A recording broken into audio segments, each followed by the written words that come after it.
Hi, how are you guys doing? It's been a while since I've come live with you, but I was having some serious thoughts in the car, and I was like, you know what? I need to get this out of my brain and out to the people. So I thought I would do a live video and share some thoughts that are going on in my brain about the fear of success. So why on earth am I talking about that? Well, here's the deal. I have been doing some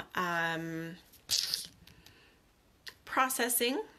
I've been doing some processing into some new things that I'm going to be starting. I'm going to be writing a third book, which is really exciting, and doing some helping other entrepreneurs and business owners and people in a career, whatever, in life, whatever. Like, I just love helping everyone. Hi, Amanda. Thanks for joining. So I have been... I've put out an application for people that wanted to be a part of my new book so that I can interview them and have that be a part of the book. So fear of success has been showing up a lot in the surveys that I have sent out in the responses. And hi, Kim. How are you, sweetie? It's good to see you. So here's some like brain pops that were coming on my way home.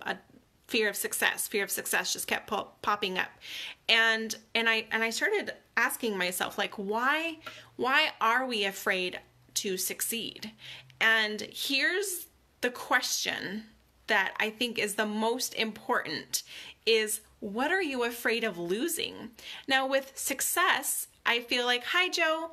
Success in our minds is we feel like it's subjective. You know what I mean? Like, success is not defined for the same for every person. Like, what success might feel like to me might be different for you.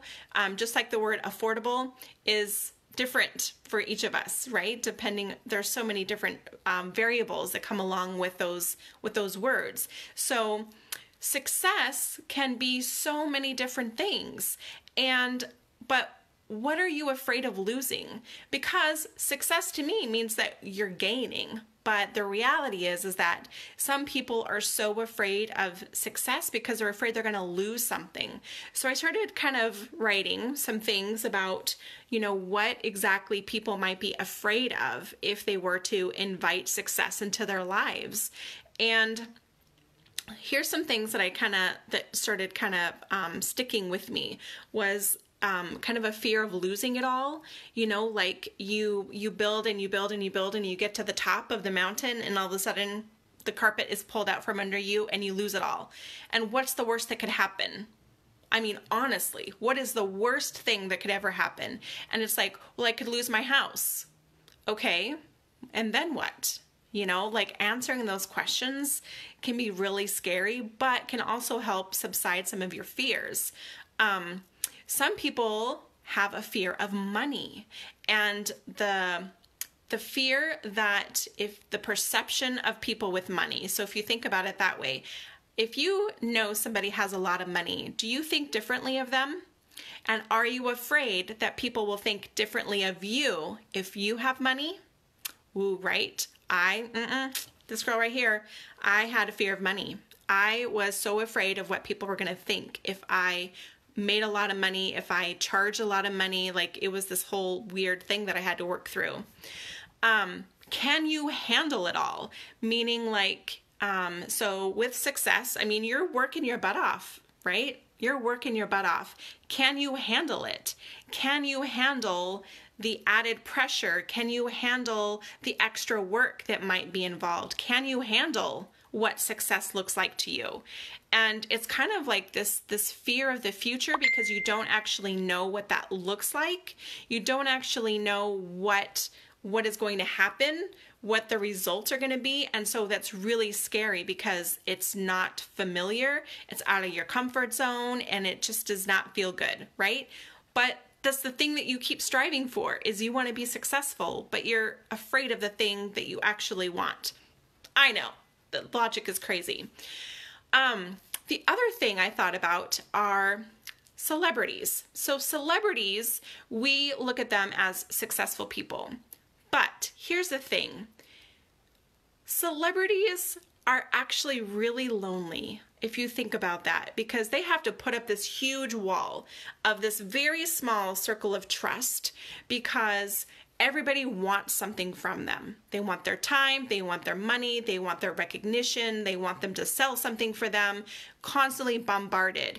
And it's so they put up this wall of this, like I said, this very small circle of trust, because it's actually really lonely. When you don't have a tribe of people that you can trust, can you imagine everybody knows your name and you can't go to the supermarket because you're going to get bombarded with crazy fans?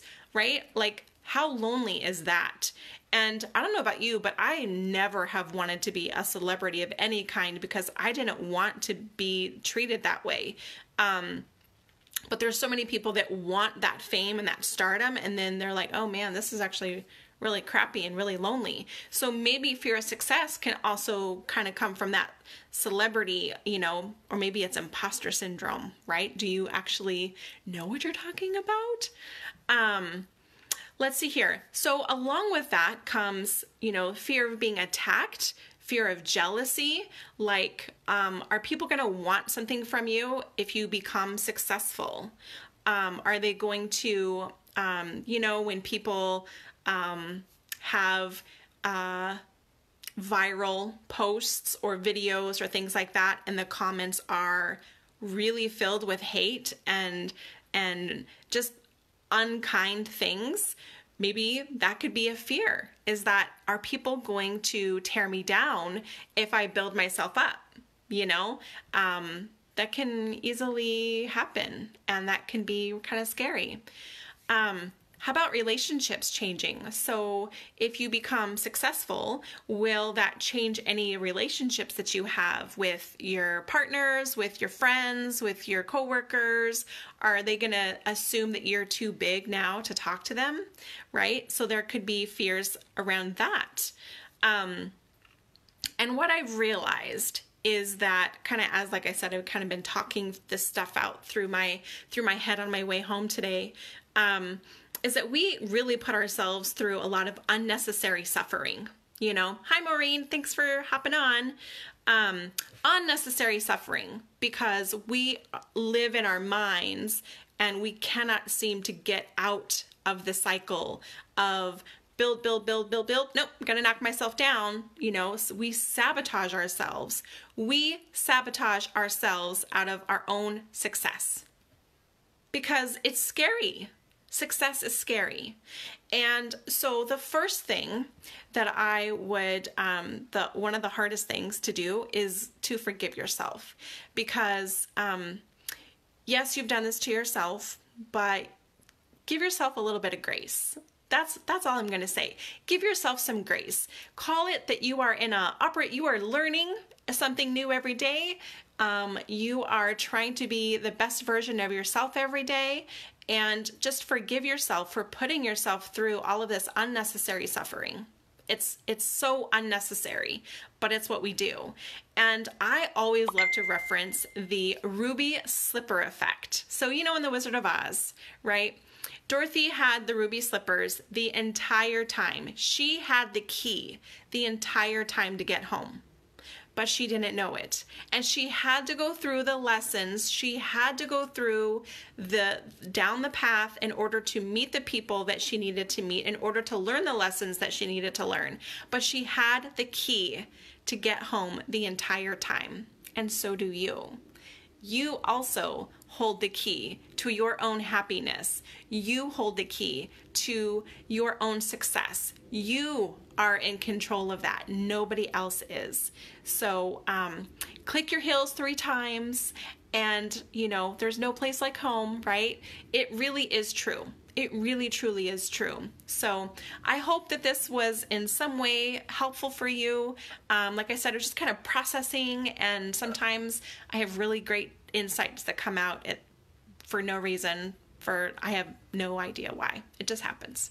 So if you would be at all interested in being a part of my my latest book, that'll be kind of a combination of my Elaine the Brain kind of business brainstorming kind of strategizing person, as well as my Getting Uneffed brand. So they're going to be married. I talked about that maybe last week about that, but if you want to be a part of that, there's an application available on my website at elaineturso.com. It's also on my Facebook fan page. I would love to see if you would be a good fit. So I hope you guys have a wonderful evening, and I will see you guys later. Bye.